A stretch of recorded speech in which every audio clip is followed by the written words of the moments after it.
चलिए ठीक है। हम लोगों ने पिछले वीडियो में कृत्रिम श्वसन के बारे में पढ़ा था, ठीक है। अब हम आगे तीसरा टॉपिक हमारा होगा आग। क्या होगा? आग, ठीक है। अब क्योंकि इससे भी 2-3 प्रश्न बनते हैं आपके पेपरों में और लड़के हमेशा गलती करते हैं।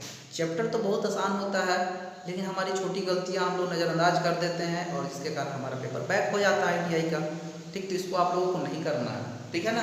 तो चलिए देखते हैं आग। हमारा टॉपिक रहेगा आग। आग से तो आप लोग परिचित हैं, सभी लोग आग को जानते हैं कि आग क्या होता है। भाई कहेंगे आग सर, आग से हम लोग जल सकते हैं, हाँ। तो आग के बारे में हम लोग जानेंगे कि आग होता क्या है, ठीक है ना। तो देखिए आग जो होता है यह एक ऑक्सीकरण प्रक्रिया है। क्या है? एक ऑक्सीकरण प्रक्रिया है, ठीक है। आग हमारा क्या है? एक ऑक्सीकरण प्रक्रिया है। इसमें क्या होता है कि ऊष्मा, ताप और प्रकाश उत्पन्न होते हैं। आग जलेगा तो प्रकाश उत्पन्न होगा, ताप उत्पन्न होगा, ठीक है। अब इस आग को बुझाने के लिए और इन आगों को कितनी भागों में बांटा गया है इसके बारे में मैं आप लोगों को बताऊंगा, ठीक है ना। तो देखिए आप खुद सोचिए कि एक आग हमारा लौ जल रहा है, ठीक है। अब इसे बुझाना हो तो हम क्या करेंगे? इसे बुझाना हो तो हम क्या करेंगे? ठीक, इसके लिए हम क्या करते हैं कि इसके वातावरण के ऑक्सीजन को बंद कर दें। इसके पूरे वातावरण के ऑक्सीजन को बंद कर देंगे तो आग हमारा बुझ जाएगा ऑटोमेटिक, ठीक है। यानी हमारा कहने का मतलब यह है कि कोई भी आग हो, किसी भी श्रेणी का आग हो, उसे बुझाना है तो उसके ऑक्सीजन लेवल को बंद कर दीजिए। यानी उसको ऑक्सीजन चारों तरफ से ऑक्सीजन जो उत्पन्न है उसको ऑक्सीजन को बंद कर दीजिए, आग ऑटोमेटिक बुझ जाएगा। हम लोगों ने बचपन में देखा होगा कि कोई दिया जल रहा है और उसके ऊपर हम ग्लास रख दे या कोई भी ऐसा पात्र रख दे इसके अंदर ऑक्सीजन ना जाए तो आग क्या होता है? ऑटोमेटिक वो दिया बुझ जाती है। यानी ऑक्सीजन को हम लोगों ने काट दिया, ऑक्सीजन सप्लाई को हम लोगों ने बंद कर दिया। और जब ऑक्सीजन सप्लाई को हम लोग बंद करेंगे तो ऑटोमेटिक क्या हो जाएगा? हमारा बुझ जाएगा। समझ रहे बात? चलिए जी। अब क्या है कि आग में हम आप लोगों को बताते हैं कि आग 4 प्रकार के होते हैं। आग तो चलता है, हम कहते हैं लकड़ी में आग लग गई, धातु में आग लग गया, गैस में आग लग गया, द्रव में आग लग गया, पेट्रोल में आग लग गया, ठीक। लेकिन इन आगों को अलग अलग भागों में बांटा गया है और उन आगों को बुझाने के लिए अलग अलग अग्निशामक यंत्र बनाया गया है। समझ रहे बात को? तो देखिए ध्यान दीजिए। सबसे फर्स्ट 4 प्रकार का आग होता है। आग श्रेणी ए, श्रेणी ए, बी, सी और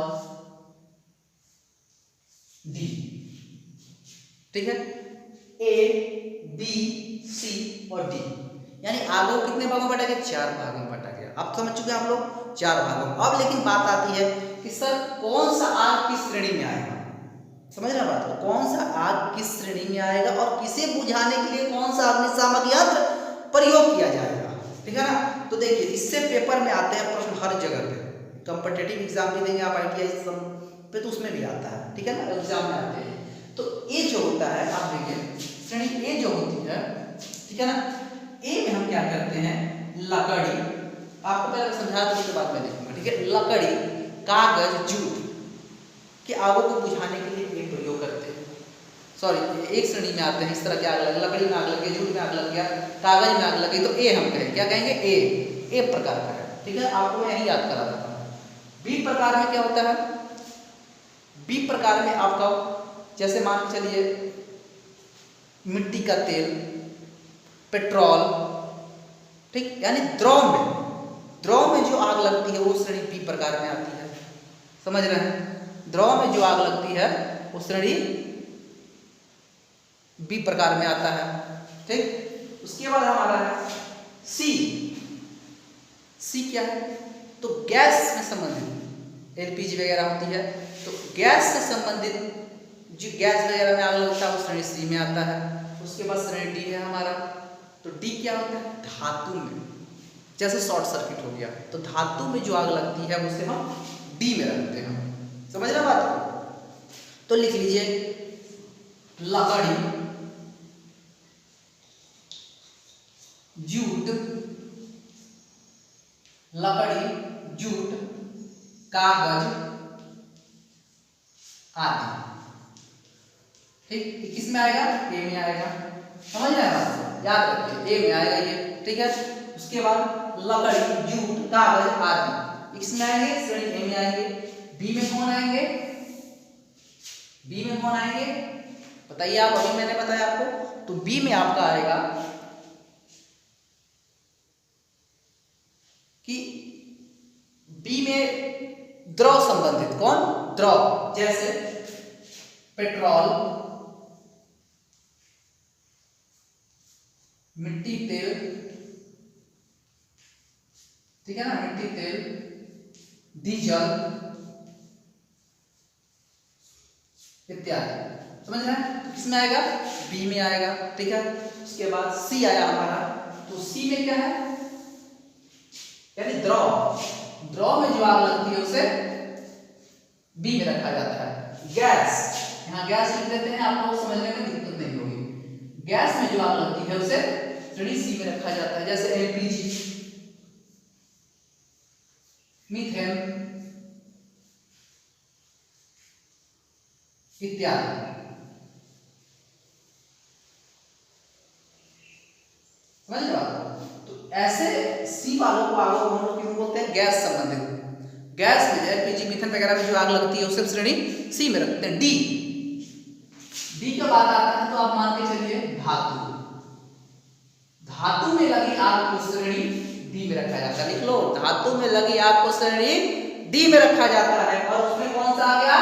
शॉर्ट सर्किट। शॉर्ट सर्किट जो हमारा होता है कंपनियों में या घरों में, ठीक, तो वो श्रेणी डी में रखा जाता है। समझ रहे बात को? तो इस तरह से हमने आपको बता दिया कौन सा किस श्रेणी में आते हैं। समझ गए? तो आप लोग इसको उतार लीजिए। अब हम आपको एक चीज और बताते हैं कि ए, बी, सी और डी। समझ रहे बात को? तो अब किस आग को किस अग्निशामक यंत्र से बुझाया जाए? अग्निशामक यंत्र का मतलब यही होता है कि आग को बुझाने वाला ऐसा यंत्र, आग को बुझाने वाला यंत्र जिससे आग को कंट्रोल पाया जा सके, उसे हम क्या कहते हैं? अग्निशामक यंत्र कहा जाता है। ठीक है ना? तो इसके लिए हम आपको नेक्स्ट वीडियो बना देंगे। वीडियो लंबा हो जाएगा तो फिर आप लोग देखते भी नहीं हैं, इसलिए अभी नेक्स्ट वीडियो में रिकॉर्ड अपलोड कर दूंगा अग्निशामक यंत्र का। ठीक है?